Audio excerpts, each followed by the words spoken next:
حضرت عمر کا زمانہ ہے، مسجد میں عورتیں بھی نماز پڑھنے آتی ہیں اور مرد بھی نماز پڑھنے آتے ہیں۔ ایک خوبصورت عورت کا راستہ ایک نوجوان لڑکا روکتا ہے۔ ایک دن اس نے دیکھا، ایک دن رک کے کہا تجھے مسئلہ کیا ہے؟ اس نے کہا کہ میں تیرا چاہنے والا ہوں۔ اس نے کہا کہ میری چاہت ڈیمانڈ جو کروں گی پوری کر دو گے؟ اس نے کہا آسمان سے تارے بھی توڑ لو۔ اس نے کہا بس میری یہ خواہش ہے 40 دن حضرت عمر کے پیچھے نمازیں پڑھ لو، اس کے بعد 40ویں دن کی آخری نماز کے بعد یہاں میں منتظر ہوں گی تیری اور تیرا انتظار کروں۔ 40 دن نمازیں چلتی رہی۔ پھر عمر کا لہجہ اور من کے روگ نہ دھلے اور من میں نور نہ اترے۔ 40ویں دن کی آخری نماز کے بعد وہ گردن جھکا کے جا رہا تھا، لڑکی اسبِ وعدہ کھڑی تھی۔ کہا گزر رہے ہو؟ میں اسبِ وعدہ کھڑی ہوں۔ کہا کھڑی رہو۔ عمر نے دل کا تعلق رب سے جوڑ دیا ہے۔ آؤ اس قرآن سے تعلق جوڑو، یہ دلوں کے زنگ اتارتا ہے، روحوں کو نور دیتا ہے۔ اسلام کا جو بنیادی اخلاق ہے وہ حیا ہے، یہ بات ذہن میں رکھیں۔ ہر دین کی ایک پہچان ہے، حضور نے فرمایا اسلام کی بنیادی پہچان کیا ہے؟ حیا ہے۔ جب ہم نے اسلام کے دامن کو چھوڑ دیا ہے، یہ رسم حنا کے نام سے بدتمیزی یہ کس معاشرے سے ہم نے لی ہے؟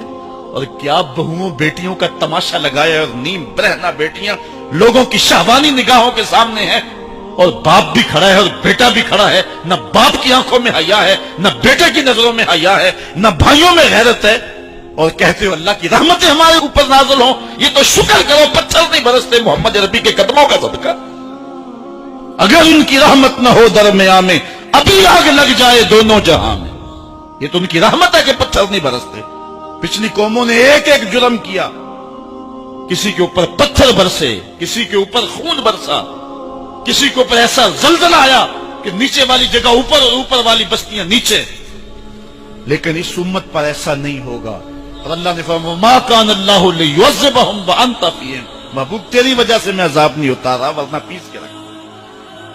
سر سے لے کر پاؤں تک ہم اسلام میں آ جائیں، چھوڑیں آدھا تیتر آدھا بٹیر، جہاں جی چاہا اسلام کے دامن میں آگے اور جہاں جی چاہا ادھر چلے جائے۔ مسجد میں بھی چندہ دیا اور ہوٹل میں بھی شراب پی، رب بھی خوش رہے شیطان بھی راضی رہے، ایسا نہیں ہوگا۔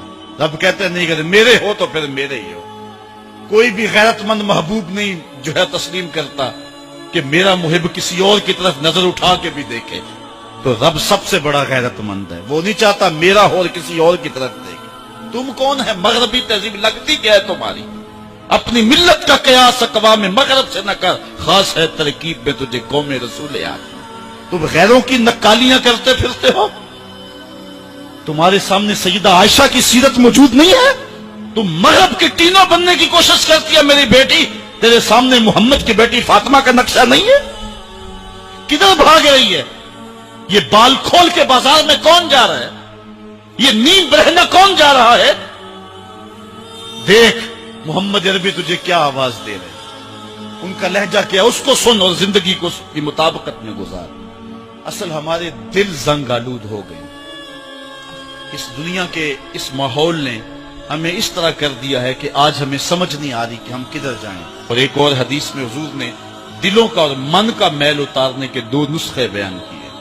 ایک کثرت کے ساتھ موت کو یاد کرنا، کثرت کے ساتھ موت کا تذکرہ، اور دوسرا کثرت کے ساتھ جو ہے وہ تلاوت کلام مجید۔ اصل 10-15 سالوں سے ہمارے ساتھ جو کچھ ہوا ہے، آج اگر کوئی تذکرہ موت کرے، کوئی آخرت کی یاد دلائے، کوئی عمل کی بات کرے، وہ کہتے ہیں یہ تو ویسے خوش کیسے کیا پتہ، قبر کا مذاق اڑا رہا ہے۔ اللہ اکبر، قبر دا خوف دے دے کے لوکی مینوں ڈرا دے۔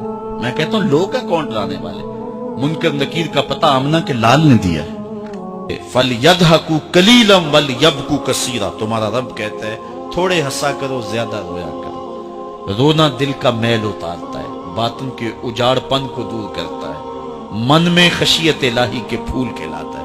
اور حدیث میں آتا ہے وہ آنکھ خوف خدا کی وجہ سے روئی اور ایک بال کی جڑ بھی بھیگ گئی، کل قیامت کے دن وہ بال جہنم میں نہیں جانے دے گا۔ عرض کرے گا مالک یا اسے جنت دے دے یا مجھے نکال لے، تو رب بال تو نہیں نکالے گا، اللہ تعالیٰ اس شخص کو جنت عطا فرمائے۔ لا خیر فی عین لا تبکی من خشیت اللہ، امام ابو نعیم نے لکھا حلیہ میں، اس آنکھ میں بھلائی کوئی نہیں ہے جو خوف خدا میں روتی نہیں۔